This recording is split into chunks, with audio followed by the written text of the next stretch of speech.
தமிழ்நாட்டில் குற்ற சம்பவங்கள் அதிகரிப்பால் மக்கள் அவநம்பிக்கைக்கு ஆளாவார்கள் என திமுக துணை பொதுச் செயலாளர் கனிமொழி எச்சரிக்கை விடுத்துள்ளார்.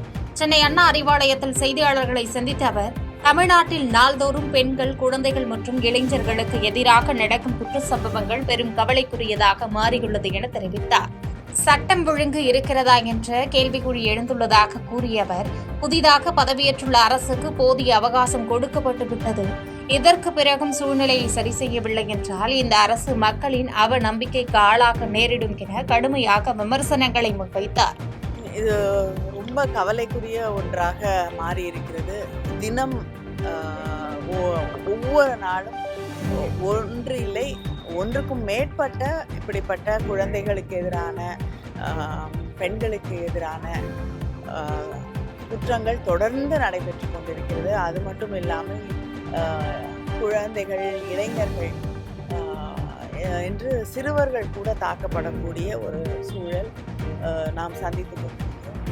சட்டம் ஒழுங்கு இருக்கிறதா என்ற ஒரு பெரிய கேள்விக்குறியாக இருக்கக்கூடிய ஒரு சூழலிலே இன்று தமிழகம் மாட்டிக்கொண்டிருப்பதை நாம் கண்கூடாக பார்க்க முடிகிறது. புதிதாக பதவியேற்றிருக்கக்கூடிய அரசு அவர்களுக்கு போதிய அவகாசம் தரப்பட்டிருக்கிறது. இதற்கு பிறகு கூட சூழ்நிலையை அவர்கள் சரி செய்யவில்லை என்றால் நிச்சயமாக மக்களுடைய அவநம்பிக்கைக்குத்தான் அவர்கள் தொடர்ந்து ஆளாக வேண்டியிருக்கும் என்பதை அவர்கள் புரிந்து கொள்ள வேண்டும். பள்ளி வளாகத்திற்குள் சாதிமத ஏற்றத்தாழ்வுகளை ஒழித்து அறிவியல் மற்றும் சமத்துவம் முன்னிறுத்தப்படும் என்று அமைச்சர் ராஜ்மோகன் உறுதிபட தெரிவித்துள்ளார். சென்னையில் தையல் ஆசிரியர்களுக்கு பணி நியமன ஆணைகளை வழங்கிய பின் செய்தியாளர்களிடம் பேசிய பள்ளிக் கல்வித்துறை அமைச்சர் ராஜ்மோகன், கோடை வெப்ப அலை மற்றும் காலநிலை குறித்த வானிலை மைய அறிக்கை கிடைத்தவுடன் முதலமைச்சருடன் ஆலோசித்து பள்ளி திறப்பு தேதி அறிவிக்கப்படும் என தெரிவித்தார். மேலும் புதிய பாட புத்தகங்களில் போக்சோ சட்டம் மற்றும் உதவி எண்கள் குறித்த விழிப்புணர்வு அச்சிடப்பட்டுள்ளது என அறிவித்தார். பள்ளிகளில் காலை, மதியம் உணவு திட்டங்கள் மேலும் சத்துணவோடு மேம்படுத்தப்படும் என்று உறுதியளித்த அமைச்சர், கல்வித்துறையில் லஞ்சம், முறைகேடுகளுக்கு இனி இடமில்லை என்றும் எரிமொழி கொள்கைதான் தங்கள் டிஎன்ஏ என்றும் திட்டவட்டமாக தெரிவித்துள்ளார். இந்த சிஸ்டம் மட்டும் இல்லைங்க, நாங்கள் இஎம்ஐஎஸ் வச்சிருக்கிறோம். எந்த பள்ளிக்கல்வித்துறையில் எந்த ஒரு இடத்திலும் யாரும் ஒரு பணத்தை கொடுத்து ஒரு வேலையை பண்ணிடலாம், ஏமாற்றி பண்ணிடலாம், ஏதாவது ஒரு சலுகை காட்டி பண்ணிடலாம், ஒரு சிபார்சில் பண்ணிடலாம் என்பதை அந்த காலம் முடிஞ்சு போச்சு. மிகவும் நேர்மையாக, நேர்த்தியாக அடுத்த தலைமுறை உருவாக்குவதற்காக தான் இந்த துறையை நாங்கள் இப்போ இங்கிருந்து தொடங்கி நாங்கள் டேக் ஆஃப் பண்ணி அடுத்து கொண்டு போகிறோம். எனவே மிகவும் நேர்மையாக, நேரடி தன்மையோட பள்ளிக்கல்வித்துறை இயங்கும். தவறு செய்பவர்கள் அடையாளம் காணப்பட்டால் அவர்கள் மீது துறை சார்ந்து சட்டத்துக்கு உட்பட்டு எந்த நடவடிக்கை எடுக்கும் தயங்க மாட்டோம் என்பதையும் உங்கள் மூலமாக தெரிவித்துக் கொள்கிறோம். மீண்டும் சொல்கிறேன், முதல்வரோடு ஆலோசனை செய்து வெகு விரைவில், வெகு சில நாட்களில் யாரு என்னைக்கு, எந்த ஸ்டாண்டர்டுக்கு என்னைக்கு ஸ்கூல் ஓபன் பண்ணுறதே நம்ம திரும்ப சொல்லுவோம். மக்கள் தொடர்பான பிரச்சனைகளில் அரசு கவனம் செலுத்த வேண்டும் என்று மனிதநேய ஜனநாயக கட்சி தலைவர் தமீம் அன்சாரி வலியுறுத்தியுள்ளார். கடலூர் மாவட்டம் சிதம்பரத்தில் செய்தியாளர்களை சந்தித்த அவர், புதிதாக பொறுப்பேற்றுள்ள தாவேக அரசுக்கு 6 மாத காலம் அவகாசம் தருவோம். அதே நேரம் சிறுமிகள் மீதான பாலியல் வன்கொடுமைகள், மின்வெட்டு மற்றும் மகளிர் உரிமை தொகை ரூபாய் 2500 தராதது போன்ற மக்கள் பிரச்சினைகளில் அரசு கவனம் செலுத்த வேண்டும் என கேட்டுக் கொண்டார். மேலும் காங்கிரஸ் கட்சி கூட்டணி அமைச்சரவையில் இடம்பெற்றவுடன் காட்டுமிராண்டித்தனமாக ஆட்டம் போடுவதாகவும், திமுகவை தனிமைப்படுத்த டெல்லி தீய சக்திகள் முயற்சிப்பதாகவும், இந்த நெருக்கடியான நேரத்தில் மனிதநேய ஜனநாயக கட்சி திமுகவுடன் மட்டுமே நிற்கும் என திட்டவட்டமாக தெரிவித்தார். இன்னைக்கு அண்ணா திமுகவை பிளவுபடுத்தினாங்க, இப்ப என்ன செய்யறாங்க, திமுகவை தனிமைப்படுத்த நினைக்கிறாங்க. தமிழ்நாட்டு மக்களிடம் நாங்கள் சொல்லக்கூடிய ஒரு முக்கியமான செய்தி, தமிழ்நாட்டு அரசியலில் திமுக தனிமைப்படுவதோ அண்ணா திமுக பிளவுபடுவதோ நல்லதல்ல. சண்டையோ சச்சரவோ தமிழ்நாட்டை ஒன்று திமுக ஆள வேண்டும் அல்லது அண்ணா திமுக ஆள வேண்டும். இந்த 2 திராவிட கட்சிகளுக்கு தான் அனுபவங்கள் இருக்கிறது. திமுக கொள்கையிலே அழுத்தமாக பேசும், ஆழமாக பேசும். அண்ணா திமுக அந்த அளவுக்கு அழுத்தமாக, ஆழமாக பேசாவிட்டாலும் அதை சார்ந்து செல்லும். ஆனா 2 திராவிட கட்சிகளையும் ஒழிக்க வேண்டும் என்பதில் சில தீய சக்திகள் ரொம்ப விருப்பத்தோடு இருக்கிறாங்க. அதற்கு நாம் யாரும் இடம் கொடுத்து விடக்கூடாது. இன்னைக்கு திமுகவை தனிமைப்படுத்த நினைக்கிறாங்க. எழுதி வைத்துக் கொள்ளுங்க, இந்த நேரத்தில் திமுகவை பாதுகாப்பது ஜனநாயக சக்தியுடைய கடமைன்னு நினைக்கிறோம். இந்த நெருக்கடியான நேரத்தில் எங்களுடைய மனிதநேய ஜனநாயக கட்சி திமுகவோடு தான் இருக்கிறது. திமுக மீண்டும் பலம் பெறுகின்ற வரை திமுக ஆதரவாக தான் நாங்கள் இருப்போம். ஏன்னு சொன்னால் திமுக ஒழிக்கணும்னு சில பேர் நினைக்கிறாங்க. இந்த நேரத்தில் திமுக தமிழ்நாட்டுடைய நலனுக்காக பாதுகாக்கப்படும் சொல்லி நாங்கள் விரும்புகிறோம். அதனால தமிழ்நாட்டு மக்கள் இந்த அரசியலை தெளிவாக புரிந்து கொண்டு சில முடிவுகள் எடுக்க வேண்டும் என்று அன்போடு கேட்டுக்கொள்கிறோம். அதிகாரம் மாறிவிட்டது தெரியாமல் திமுகவினர் இன்னும் ஆடுகிறார்கள் என சாடிய அமைச்சர் விஸ்வநாதன் முதலமைச்சரின் கண் அசைவுக்காக காத்திருப்பதாக தெரிவித்துள்ளார். மதுரையில் ஆலோசனை கூட்டத்திற்கு பின்பு செய்தியாளர்களிடம் பேசிய உயர்கல்வித்துறை அமைச்சர் விஸ்வநாதன் தமிழகத்தில் தாவேக அரசின் விஜய் தலைமையில் 60 ஆண்டுகளுக்கு பிறகு காங்கிரஸ் இடம்பெற்றுள்ள வரலாற்று சிறப்புமிக்க மாற்று அரசாங்கம் அமைந்துள்ளது என்று கூறினார். தங்களை விமர்சிப்பவர்கள் தங்களுக்கு இன்னும் அதிகாரம் இருப்பதாக நினைத்துக் கொள்கிறார்கள் என்று சாடிய அவர் நாகரிகமற்ற விமர்சனங்களுக்கு பதிலடி கொடுக்க "We are ready to fight in nature" என்ற அளவில் தயாராக இருப்பதாகவும் முதலமைச்சரின் கண் அசைவு வந்தவுடன் தெருவில் இறங்கி காட்டுவோம் என்றும் எச்சரித்துள்ளார்.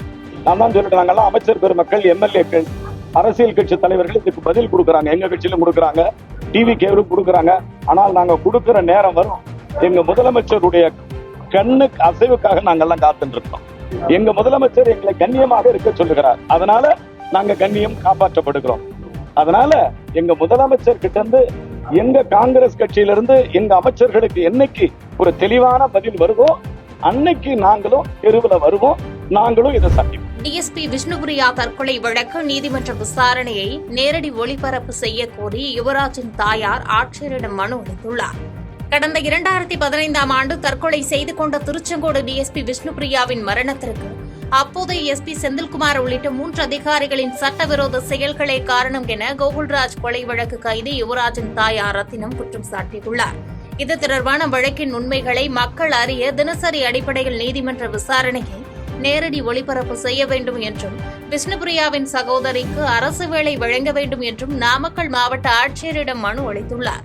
எங்க பிள்ளைங்களை அத்தனை வருஷத்துக்கு மேல உள்ள வச்சிருக்கிற உண்மை வெளியே வரும்.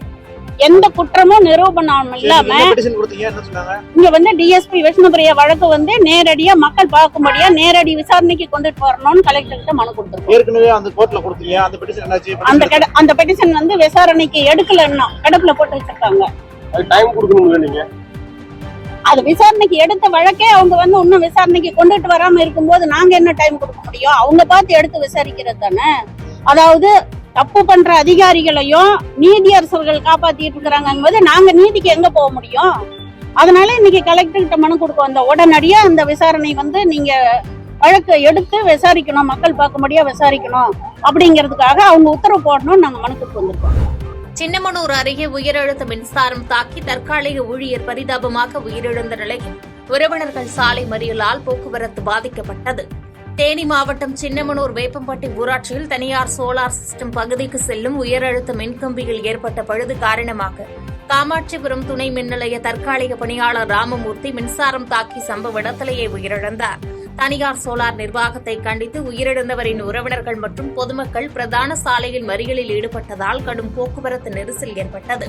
போலீசார் மற்றும் மின்வாரிய அதிகாரிகள் தொடர்ந்து விசாரணை நடத்தி வருகின்றனர்.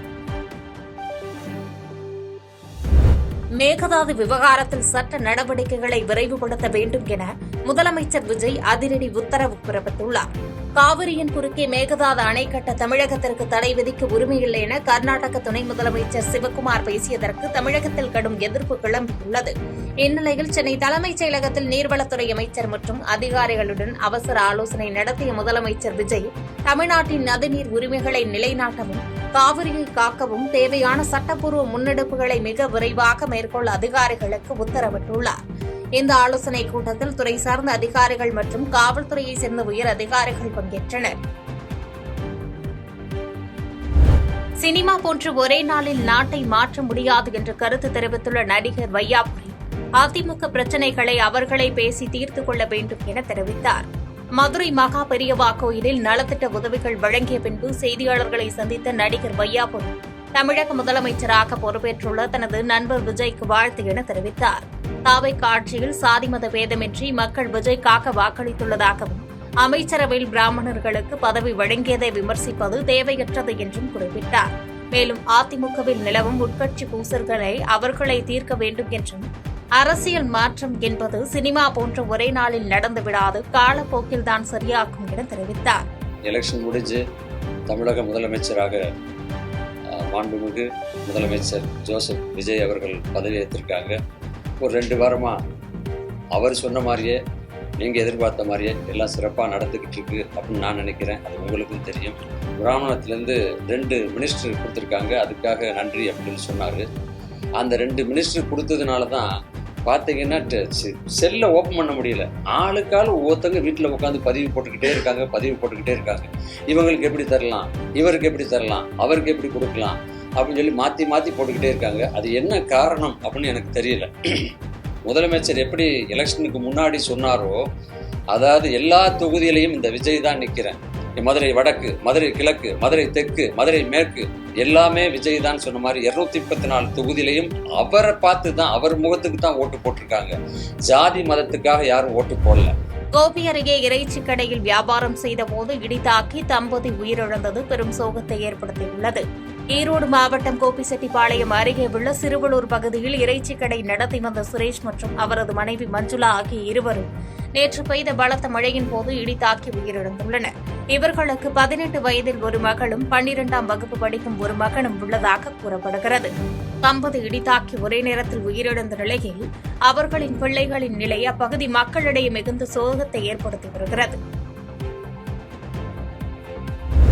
நெல்லையில் பாலருவி எக்ஸ்பிரஸ் ரயில் முன் பாய்ந்து பெயிண்டர் தொழில் செய்யும் நபர் தற்கொலை செய்து கொண்ட நிலையில் போலீசார் விசாரித்து வருகின்றனர். நெல்லை சுத்தமல்லி பகுதியைச் சேர்ந்த குமார் என்பவர் அதிகாலை 4:30 மணியளவில் பேட்டை ரயில் நிலையம் அருகே பாலருவி எக்ஸ்பிரஸ் ரயில் முன் பாய்ந்து தற்கொலை செய்து கொண்டதாக கூறப்படுகிறது. அவருக்கு மனைவி மற்றும் 5 பிள்ளைகள் உள்ளதாக தெரியவந்துள்ள நிலையில் தற்கொலைக்கான காரணம் குறித்து ரயில்வே போலீசார் விசாரணை நடத்தி வருகின்றனர். சம்பவ இடத்திற்கு வந்த அவரது குடும்பத்தினர் உடலை பார்த்து கதறி எழுந்தது பெரும் சோகத்தை ஏற்படுத்தியது. நெல்லை கண் மருத்துவமனை விடுதியில் மாணவன் தற்கொலை செய்து கொண்டதாக கூறப்படும் நிலையில் அவரது உயிரிழப்பில் மர்மம் இருப்பதாக உறவினர்கள் புகார் தெரிவித்துள்ளனர். நெல்லை ஆரோக்கியநாதபுரத்தைச் சேர்ந்த ஷியாம் மோசஸ் நெல்சன் என்ற நர்சிங் மாணவர் அவர் படித்து வந்த கண் மருத்துவமனை விடுதியிலேயே தூக்கிட்டு தற்கொலை செய்து கொண்டதாக கூறப்படுகிறது. நள்ளிரவில் சக மாணவன் மாரியப்பன் இதைக் கண்டு அதிர்ச்சியடைந்துள்ளார். மாணவன் தற்கொலைக்கு முன்பு அறையின் சுவர்களில் ஓவியங்கள் வரைந்து வைத்ததாகவும் கூறப்படுகிறது. மருத்துவமனை நிர்வாகத்தின் அழுத்தம் காரணமா அல்லது வேறு ஏதேனும் காரணமா என போலீசார் விசாரித்து வரும் நிலையில் உறவினர்கள் மரணத்தில் சந்தேகம் இருப்பதாக புகார் அளித்துள்ளனர்.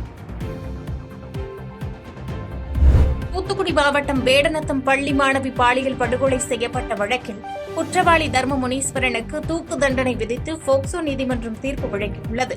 கடந்த மார்ச் மாதம் தூத்துக்குடி மாவட்டம் வேடநத்தத்தை சேர்ந்த 12ஆம் வகுப்பு மாணவி பாலியல் வன்கொடுமை செய்யப்பட்டு கொலை செய்யப்பட்ட வழக்கில் சாயல்குடியைச் சேர்ந்த தர்ம முனீஸ்வரன் என்பவருக்கு தூக்கு தண்டனை விதிக்கப்பட்டுள்ளது. ஏற்கனவே ஒரு கொலை வழக்கில் ஆயுள் தண்டனை பெற்று ஜாமீனில் வெளியே வந்திருந்த போது இந்த கொடூர செயலில் அவர் ஈடுபட்டுள்ளார் என்பது விசாரணையில் தெரியவந்தது.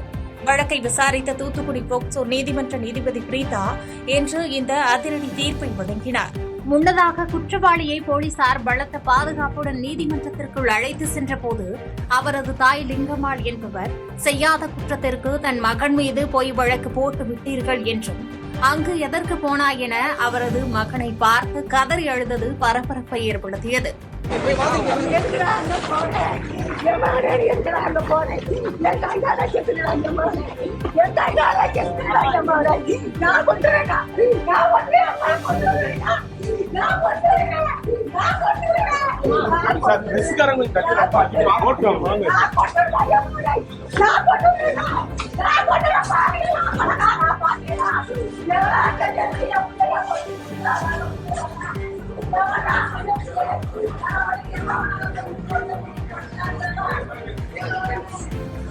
செய்திகளை உடனுக்குடன் தெரிந்து கொள்ள கீழ்கண்ட கேபிள் மற்றும் டிடிஎச் நெட்வொர்க்குகளில் எம்நாடு செய்தி தொலைக்காட்சியை காணுங்கள்.